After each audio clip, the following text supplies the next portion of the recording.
Hello and welcome to our report card for the Clone. If you haven't seen one of these before, basically what I do is go back and revisit a ball that's been out for a few months to check in, see how popular it's been, see if I got it right in the review, and report on how much we've used it and what it's best at. Also, since it is a report card, I will actually be giving out grades, or rating rather, using the new Kool-Aid meter.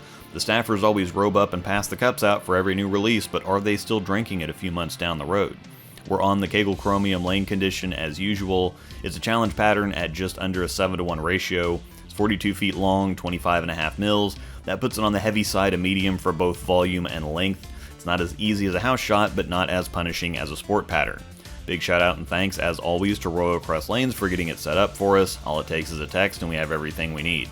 To get started here, Angel's layout is her standard 4 5/8 by 3.5 by 2.5. This is the same layout she uses on everything, plus we also took her ball down to 1000 grit with Jayhawk Bowling Supply's Diamond Dust pads on a resurfacing machine, before finishing with Storm's React-A-Scuff to get it up to a 3000-ish grit sheen. Angel is our control tester because her game represents the medium speed, medium rev average league bowler, and every ball she drills gets the same layout and starts with the same surface prep to establish a basis for comparison. For the details, the Clone uses the cloned ET core. It's the same shape as the ET core from the UFO and UFO Alert, but the density has been changed slightly to strengthen the core a touch overall. The RG goes down a smidge to 251, the diff goes up a few points to 056, while the int diff or PSA strength stays at 016 and 15 pounds. The new OptiTrack solid cover that comes out of the box with the React-A-Gloss polish is derived from the E-Trax and E-Trax Plus formulas that we've seen a lot of on balls like the Rubicon, UC2, Idle Pearl, Idle Pro, Halo Pearl, RSTX2, UFO Alert, most recently on the TNT Infused, and I definitely agree it's in that zone. The Clone was marketed as a near replacement for the UFO Alert, but I think we've all figured out by now that's not the case. But rather than being disappointed at that, we've been very pleasantly surprised with what we actually got, which is a somewhat heavy rolling, smooth, very controllable, medium strength ASIM that's amazing when they're tough. Now that we have the Eternity Pi available for reference, the Clone really feels like a Pi that's just a couple notches lower on traction. They roll extremely similar for Angel, the Pi just has more dig and is a little smoother. This is about as deep as you'll see Angel in a video. Remember though that board coverage doesn't equal hook. She's a few boards deeper with the Clone than she plays with the Pi, but because the Pi is stronger, it gets traction earlier, which makes it smoother down lane. It's a tricky distinction because people think that just because a ball covers more boards, that means it hooks more. But that's not hook, it's a misuse of the definition. Logically speaking, the more a ball hooks, the earlier it's going to start hooking, right? The earlier a ball starts hooking in oil, the less responsive it's going to be to the dry, so stronger stuff is generally early, smooth, and doesn't like to cover a lot of boards. The Clone, with its more medium strength cover, gets enough traction early and rolls early enough that it stabilizes strongly in the mid lane and starts to slow down, so that when it finds some friction or dry boards on the back end, it's ready to respond and move. The blend and balance in the ball reaction is what's making that happen. More responsive balls need to find friction first to make them start stabilizing and turning, so they don't start doing much of anything until they're out of the oil, where they can find some traction to start moving. The Clone is able to do enough before it exits the oil pattern that all it needs to do is go when it hits friction, but because it doesn't start up as early as something like the Pi, it has the energy left to put into a firm move down lane.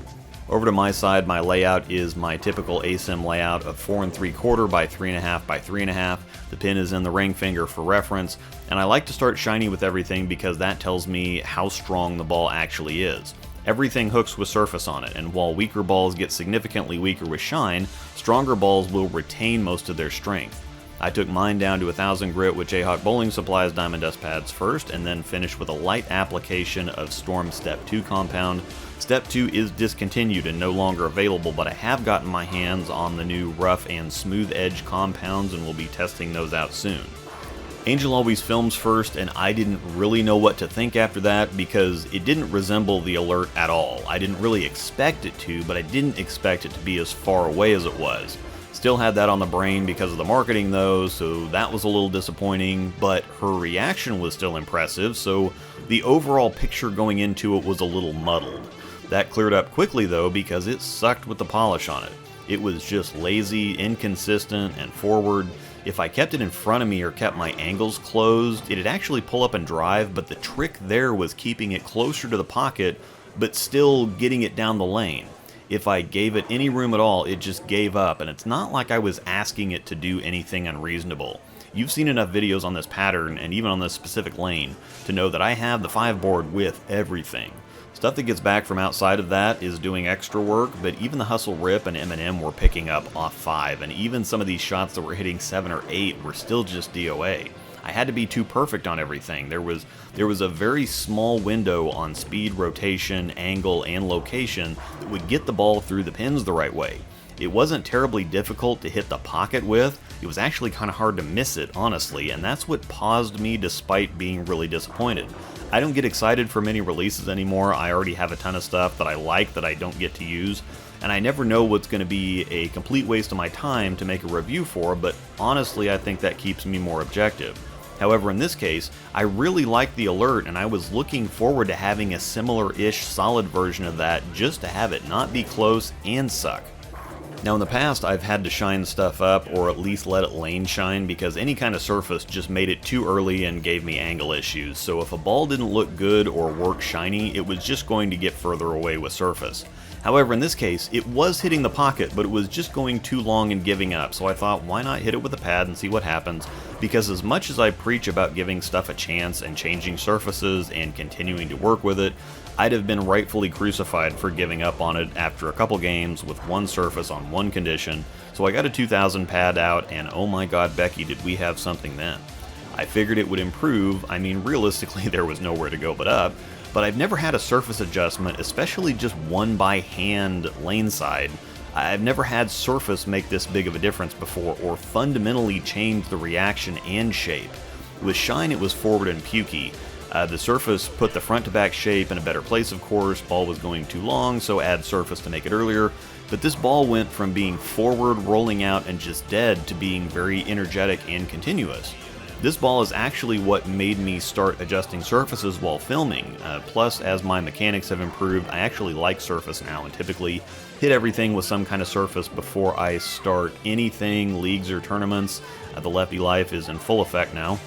Now with just a simple surface adjustment, the clone went from a ball that was so bad I didn't even want to give it away and risk screwing someone else over too, to a ball that is still one of the first balls that goes in the bag for tough stuff.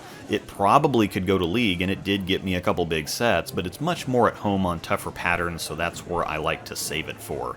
It's in a perfect strength zone. It's early rolling without being early hooking. It's controllable down lane with just the right amount of pop to get through the pins the right way.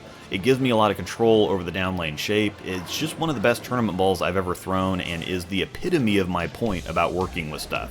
Bowling balls get more expensive by the day, it seems like, and if taking a pad to something for a couple minutes turns a $250 boat anchor into a beast, why wouldn't you try that? For Angel, it's an 8. It's solidly in the rotation. She does have a lot of balls that she likes in this zone, and this shape and type of ball fits her game very well. Supernova and Eternity Pi are a step up on traction.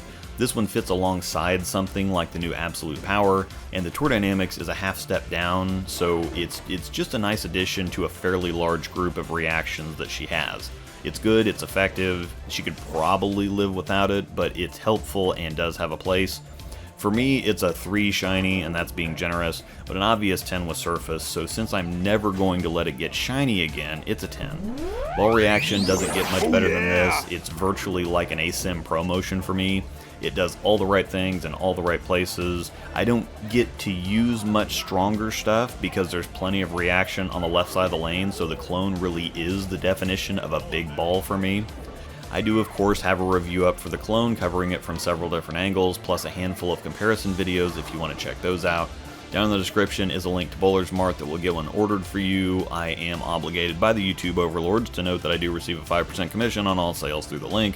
Also, of course, don't forget my code ROSEDALL10 to get 10% off your order at checkout at CoolWick. Thanks for watching, and may the strikes be with you.